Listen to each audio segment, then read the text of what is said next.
Me voici dans l'avion qui décolle de Marseille pour l'Algérie. L'Algérie, terre de ma jeunesse heureuse et inquiète. Ces souvenirs défileront en flash durant ce merveilleux séjour. La veille de mon départ, Didier, le fils du Bosco, et son épouse Nadia nous avaient rejoints à Marseille. Heureux moment, pourtant bref, trop bref à mon goût. Le lendemain, à 6h du matin, le bus de l'hôtel nous conduit à l'aéroport. Puis j'ai pu admirer le contrôle super sérieux sur nos personnes jusqu'à me demander d'ôter mes chaussures, ma ceinture de pantalon, ma montre, etc. J'ai eu peur de devoir me déshabiller entièrement. Ça y est, nous descendons sur Alger. Un flot de sentiments diffus me saisit. Bravo au pilote pour la douceur de son atterrissage et sa précision. Mourad, notre ami, n'aura pas à m'attendre. Lorsque je suis arrivée à la douane, j'avais oublié de remplir la fiche de police. Donc, demi-tour et refaire la queue. Mais tous très charmants. Je me demande combien y a-t-il de valises volées dans ce tourniquet au sortir de la soute. Mourad était là. Nous avons attendu ma sœur Lilette, dont l'avion, la Lufthansa, n'avait qu'une demi-heure de retard et pas de petit-déj à bord.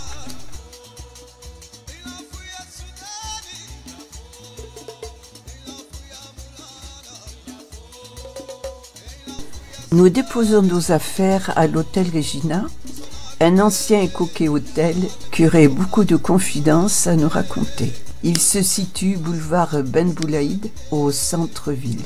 Puis Mourad nous emmène manger dans un agréable et actif fast-food algérien qui s'appelle Dar El Ken.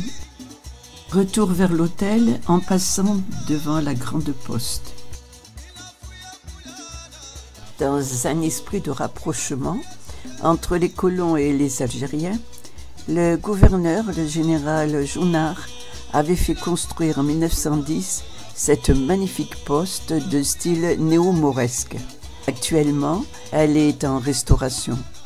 Admirons l'intérieur que j'avais photographié en 2014. Une merveille.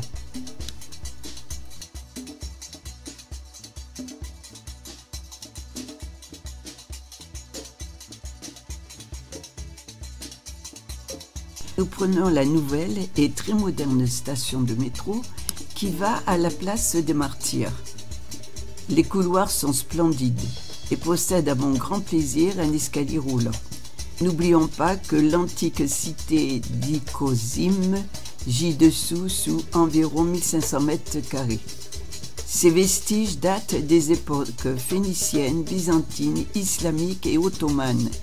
Ils représentent 20 siècles d'histoire.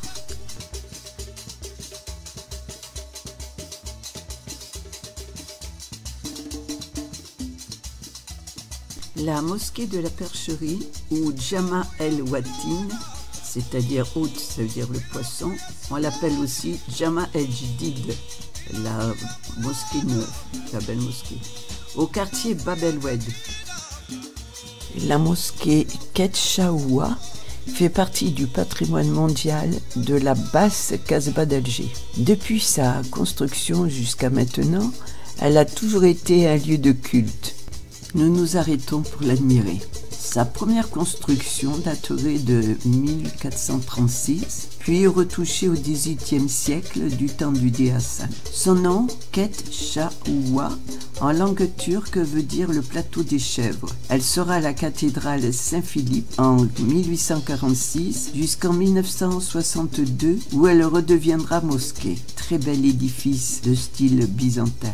Vers le IVe siècle avant Jésus-Christ, un comptoir carthaginois s'établit dans l'un des plus beaux sites de la Méditerranée au nord de l'Afrique, la Casbah d'Alger. Dans ma cité, mais tout d'abord, attardons-nous au palais de Mustapha Pacha. Lilette, et surtout moi, montons doucement les escaliers alors que notre ami Mourad le fait allègrement.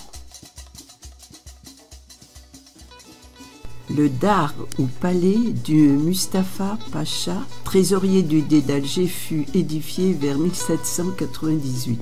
Ce bâtiment est un véritable joyau architectural.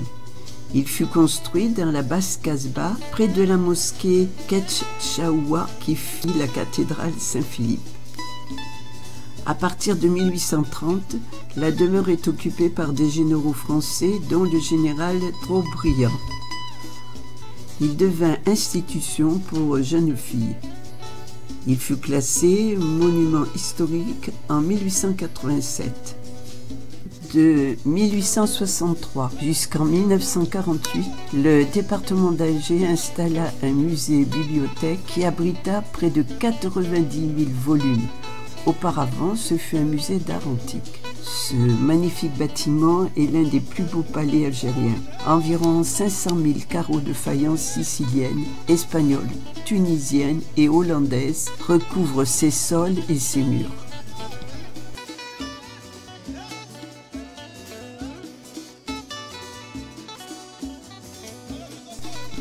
Les portes en bois sculpté de cèdre finement ciselées, la skifa en carreaux de faïence de Delphes nous ont émerveillés. Ma sœur et moi poursuivons notre visite, éblouis par tant de beauté, de richesse et de délicatesse. Avec Mourad, qui est un puits de connaissances historiques, j'ai savouré les anecdotes, dont celle de la lune ouverte ou fermée, sculptée dans les colonnes en marbre ou au fronton des portes.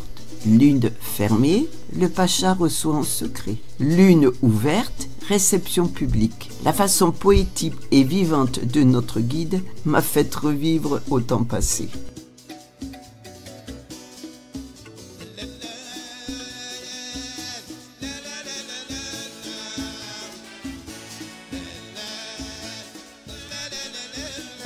Ce palais, récemment restauré, est ouvert au public actuellement.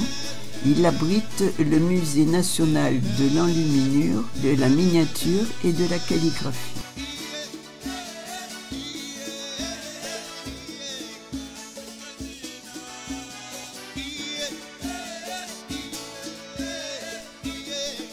Sortons du palais et poursuivons notre route dans la Casbah vers le mausolée de Sidi Abderrahmane.